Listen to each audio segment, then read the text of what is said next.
I used to worry all the time. Once I stepped into my teenage years, I spent most of my time worrying about everything. But did you know that 85% of my and your worries would never come true?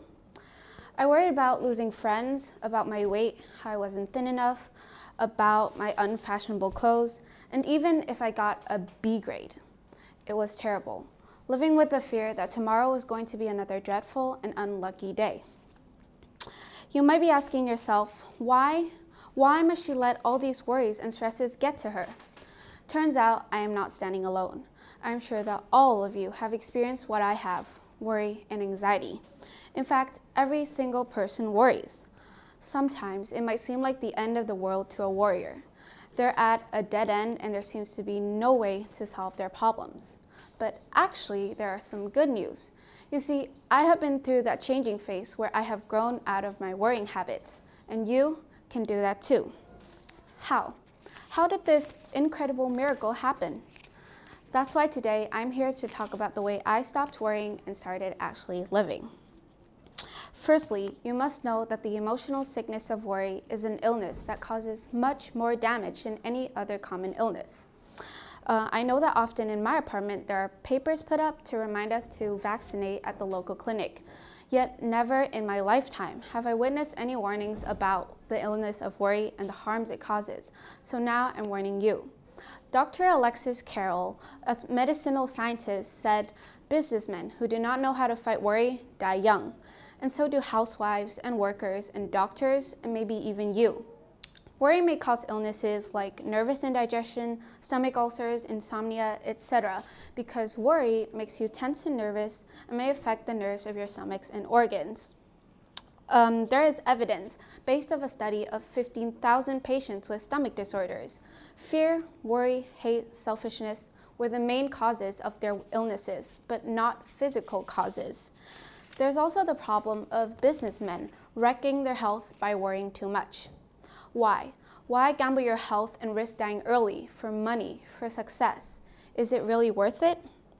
And there are many incidents when a patient is in a serious health condition, but when they change their mental attitude and their mindset, their health actually improves.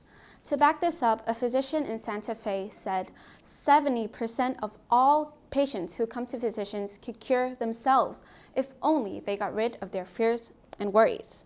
Worry is so closely associated with your health. So would you like to have any of these illnesses, stomach ulcers, or heart diseases ruining your life? No? Then please stop worrying. But how, you may ask? Well, here's how. I got gifted this book, How to Stop Worrying and Start Living by Dale Carnegie, for my birthday. The book has changed my life, and I hope it can change yours too. And some of these are based on that book. Rule 1. If you want to avoid worry, live in day-tight compartments. Just live each day until bedtime and don't worry about tomorrow. Rule 2. Eliminate worry with a 3-step approach. First, ask yourself, what is the worst that could possibly happen if I cannot solve my problem? Then prepare yourself mentally to accept the worst if necessary, and then calmly try to improve upon the worst. Third, remind yourself of the exorbitant price you can pay for worry in terms of your health, because those who do not know how to fight worry die young. Here are some ways to cultivate a mental attitude that will bring you peace and happiness. First, let's all fill our minds with thoughts of peace, health, hope, and courage, for our life is what our thoughts make of it. Rule 2, instead of worrying about ingratitude, let's expect it. The only way to find happiness is not to expect gratitude, but to find joy in giving. Rule 3, count your blessings, not your troubles. And Rule 4, let's forget about our own unhappiness by trying to create happiness for others. When you are good to others, you are the best to yourself. These are just some minor ways which you can use to change your mental, your physical, and your entire life. Why worry about inflation or terrorism if we cannot eliminate debilitating fear and worry from our lives? We humans can do so many remarkable things, yet we don't know how to eliminate worry from our lives? No, we must conquer our worries. We must change our habits if we want to lead a happy and a free life. So, what are you waiting for? Let's all adopt this new way of life. to stop worrying and start living. Thank you.